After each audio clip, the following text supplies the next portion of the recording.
میں جب جس کی طرف لوگ لپکتے ہیں جاتے ہیں کچھ سمجھنے کے لیے، کچھ جہاں مشکل ہو،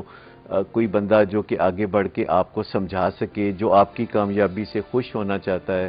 یا جو کریڈٹ یہ لیتا ہے کہ وہ آپ کو جب بھی آپ پھنس جاتے ہیں کسی کام میں تو وہ بڑی آسانی سے اپنے علم اور تجربے کی روشنی میں آپ کو اس مصیبت سے نکالتا ہے۔ تو یہ جو ہیلپر قسم کے لوگ ہوتے ہیں یہ وہ نہیں جو دوسروں کے لیے ادھار کھائے بیٹھے رہتے ہیں۔ ہیلپر کا مطلب یہ ہے کہ خود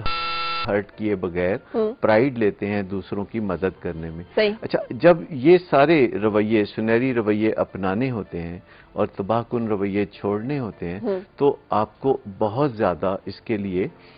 طاقت کی ضرورت ہوتی ہے، اور انسان کبھی کبھی کمزور بھی پڑ جاتا ہے اور کمزور لمحات آ جاتے ہیں۔ ان کمزور لمحات میں کیسے پھر ہم سٹک کریں، کیسے اس میں سٹینڈ کرنا ہوتا ہے؟ پہلی بات یہ ہے کہ جب ہم پر کوئی بھی کمزور لمحات آتے ہیں تو ہمیں طاقت کی ضرورت ہوتی ہے، اور وہ طاقت ہمیں کئی سورسز سے آ سکتی ہے۔ مثال کے طور پر سب سے پہلی بات تو یہ ہے کہ اگر ہمیں اپنا جاب ہی اچھا نہیں لگتا تو پھر ہم اس پہ کام کریں گے کہ ہمیں اپنا جاب اچھا لگنے لگے، ہمیں اس سے محبت ہو،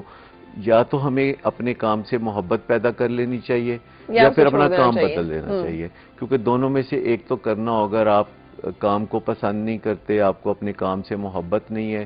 تو پھر آپ جتنا بھی زور لگائیں آپ آخر کار ایگزاسٹ ہو جائیں گے۔ تو اپنے کام میں کوئی سکور بورڈ بنانا، کوئی دلچسپی پیدا کرنا، کوئی گول سیٹنگ کرنا، اس سے آپ کو کام میں محبت ہو جاتی ہے۔ نمبر ایک تو یہ ہو گیا۔ دوسرا یہ ہے کہ جو کام آپ کو کرنا نہیں آتا، یعنی آپ کی جاب ڈسکرپشن میں کوئی سرٹن ایریا ہے، جیسے اسکول کالج کے بچوں میں کوئی ایک سبجیکٹ ان کا کمزور ہوتا ہے، میتھمیٹکس یا انگلش یا کچھ اور، تو وہ ان کا ہینڈی کیپ بن جاتا ہے، تو وہ باقی سبجیکٹس پڑھتے رہتے ہیں جو ان کے پہلے ہی اچھے ہوتے ہیں، اور جو اچھا نہیں ہوتا اس کو چھوڑ دیتے ہیں۔ اسی طرح ورک پلیس پہ لوگ اس ایریے کو جہاں ان کو رکاوٹ پیدا آتی ہے اس کو بائی پاس کر کے چلتے ہیں، وہ بلائنڈ سپاٹ بنا لیتے ہیں، کچھ اور کرتے رہتے ہیں، بزی نظر آتے ہیں، چاہے کامیابی نہ ملے تو وہ کریں جو آپ سے نہیں ہوتا، یعنی اس کی طرف توجہ دیں۔